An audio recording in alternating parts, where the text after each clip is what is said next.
Most people don't quit because they're incapable.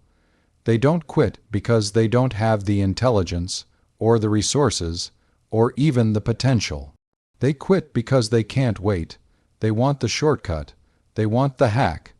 They want to skip the messy middle, that long road filled with repetition, boredom, and struggle. The truth is, success doesn't happen the way people imagine. It doesn't arrive in a neat, dramatic moment. It shows up after years of invisible work, and that's why 99% of people never make it. They want results so fast, they never stay around long enough to actually earn them. Think about it. We live in a culture that celebrates speed, fast food, fast delivery, fast money. Everything is about how quickly you can get it. So, naturally, people step into the game of success with the same expectation. If I don't see results this week, this month, this year, something's wrong. Maybe I'm not cut out for it. That thought becomes the seed of failure, because success was never designed to be fast. Success was designed to test you, to ask, do you want it badly enough to wait, to endure, to keep going when it feels like nothing's working? But most people can't handle that silence. They can't handle those months or years where their effort feels invisible. Imagine someone planting a seed. They water it for a few days, and when they don't see a sprout, they walk away. That's how people treat their dreams. They don't realize that under the surface, growth is happening, roots are forming, the foundation is being built. But because they can't see it with their own eyes, they assume nothing's there, and so they quit right before the breakthrough. Here's the harsh truth.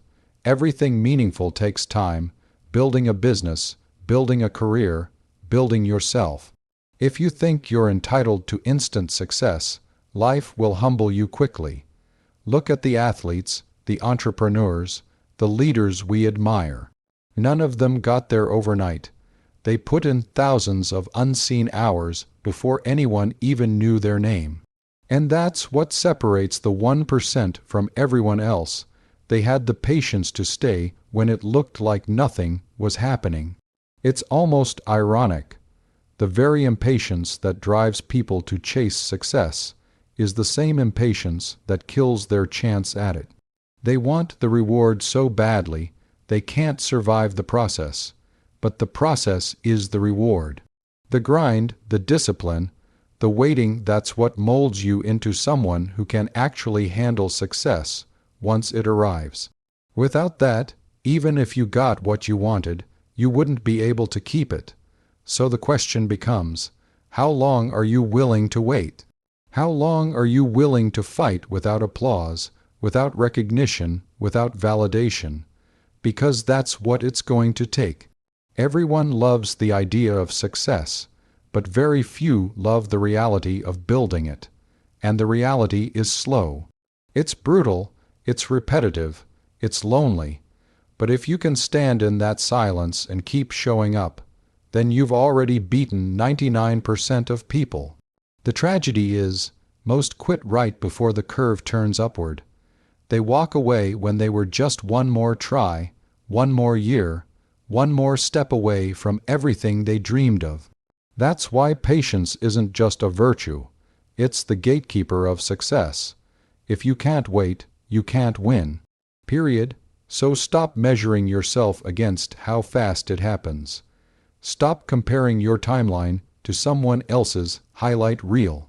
The real test is whether you can keep going when results don't come quickly. If you can master that, you'll see what most people will never see. Because success isn't about speed. Success is about stamina. And the ones who last the longest win. Here's the thing. Even if someone has the patience to wait, most people still quit for another reason. They can't handle discomfort. The moment it gets hard, the moment it feels painful, the moment they're pushed out of their comfort zone, they fold. And that's exactly why the majority never see success. Because success doesn't come wrapped in comfort. It comes wrapped in struggle. Think about it. Everyone says they want to change their life. Everyone says they want more money, better health, stronger relationships, a sense of purpose. But here's the harsh truth. If you want change, you're asking for discomfort, because growth is discomfort. You can't have one without the other. The gym doesn't feel good when you're lifting heavy weight. Studying late nights doesn't feel comfortable when you'd rather sleep. Starting a business doesn't feel secure when you don't know where the next dollar is coming from. Every single meaningful pursuit has pain built into it. And here's where people get it wrong. They think the pain means something's wrong. They think discomfort is a sign they're failing. But the exact opposite is true. Discomfort is the evidence that you're on the right path. If it's easy, you're not growing. If it's comfortable, you're staying the same, and staying the same is the fastest way to lose. But the problem is, our culture has trained people to avoid discomfort at all costs. Instant entertainment, instant relief. If something feels hard, there's an app, a pill, a distraction to numb it. We've been taught to escape pain, not to face it. And because of that, the second life demands something from us. The second we feel resistance, we look for the exit. We quit, not because it's impossible, but because we've never learned how to stay inside discomfort long enough to grow. Let me ask you something. What's the first thing you do when you feel bored? You grab your phone. When you feel stressed, you run to food or TV or some distraction. When you feel lonely, you scroll, swipe, and try to fill the void. See the pattern? We've created a world where discomfort has become the enemy instead of the teacher. But the truth is, every breakthrough you've ever wanted is hiding behind discomfort. You want to build confidence. You've got to endure the awkwardness of showing up where you don't feel ready. You want wealth. You've got to endure the grind of long days, risk, and uncertainty. You want love. You've got to endure the vulnerability of rejection. Nothing worthwhile comes without that stretch, that pain, that fear. And that's why 99% of people quit. They're not willing to hurt. They're not willing to look foolish. They're not willing to go through the ugly, unpolished, embarrassing process that success demands. They want the glory, but they can't handle the grind. Here's what separates the 1% they've reframed discomfort. They don't run from it, they run toward it. They understand that pain is the down payment for growth. They see fear not as a stop sign, but as a signal. This is where the treasure is. They know that when it burns, when it stings, when it feels unbearable, that's where the transformation is happening. So the real question is, what are you willing to suffer for? Because make no mistake, success requires suffering. Not endless misery, but deliberate discomfort, the kind that shapes you, sharpens you, and strengthens you. If you're only willing to do what feels good, you'll always stay where you are. At the end of the day, the people who win aren't the smartest, the most talented, or the luckiest. They're the ones who made peace with discomfort. They're the ones who didn't quit just because it got hard. And once you embrace that, once you learn to stand inside discomfort instead of running from it, you unlock a power most people will never know. Because success doesn't belong to the comfortable. Success belongs to those who can endure the heat. And the moment you decide to stop avoiding discomfort, that's the moment you step into the rare group who actually make it. Here's the final piece of the puzzle. Even if someone has patience, even if they can endure discomfort, most people still quit for one simple reason. They listen to the wrong voices. You know exactly what I'm talking about. That voice in their head that whispers, "You're not good enough. You'll never make it. Who do you think you are?" And if that voice isn't loud enough, there are always outside voices ready to make it louder. Friends, family, co-workers, even society itself They'll tell you to be realistic, to stop dreaming, to play it safe. And because most people don't have the strength to stand alone, they give in. They believe the lie. They trade their future for approval. Let's be real here. The world isn't built to encourage your success. It's built to keep you average. Think about it. Schools teach you how to follow, not how to lead. Media feeds you fear, so you never take risks. Social platforms distract you with comparison, so you stay insecure. And the people closest to you, most of them don't want you to grow, not because they hate you, but because your growth reminds them of their own stagnation. If you rise, it exposes where they've stayed small.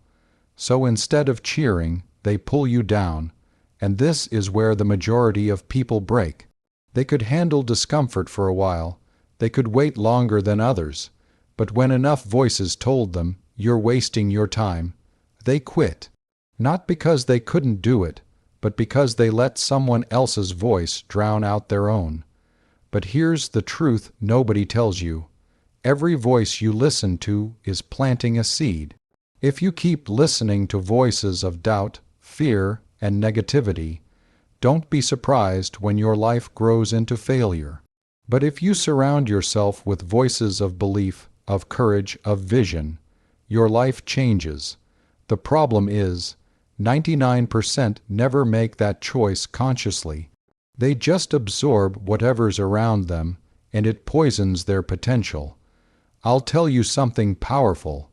Every successful person you admire has had to go against the voices. Think about it. They were told it's impossible, it's risky, you don't have what it takes.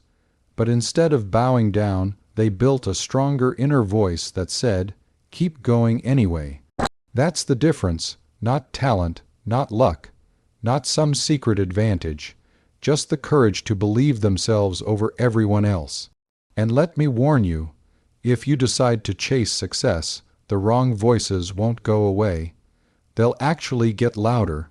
The more progress you make, the more resistance you'll feel. People will doubt you, mock you, criticize you. They'll call you selfish, arrogant, unrealistic. And if you're not ready, you'll fold. That's why the inner voice you build must be louder than the noise outside. Here's the real test. Can you keep moving forward when nobody believes in you? Can you keep showing up when all you hear is doubt? Can you stand alone with your vision when everyone else thinks you're crazy? If you can, then you're part of the 1%. If you can't, you'll join the 99% who quit. It really is that simple, so you need to make a decision. Whose voice are you going to live by? The voice of fear or the voice of faith? The voice of the crowd or the voice of your own conviction? Because the truth is, the moment you stop listening to the wrong voices, you take away their power. And the moment you strengthen the right voice inside you, nothing, not doubt, not pain, not time, can stop you. At the end of the day, success doesn't belong to the loudest voices around you. It belongs to the quietest but strongest voice within you. And if you have the courage to trust that voice, to protect it, to follow it relentlessly, then no amount of negativity can hold you back. Because in the end, it's not what they say about you that determines your future. It's what you say to yourself.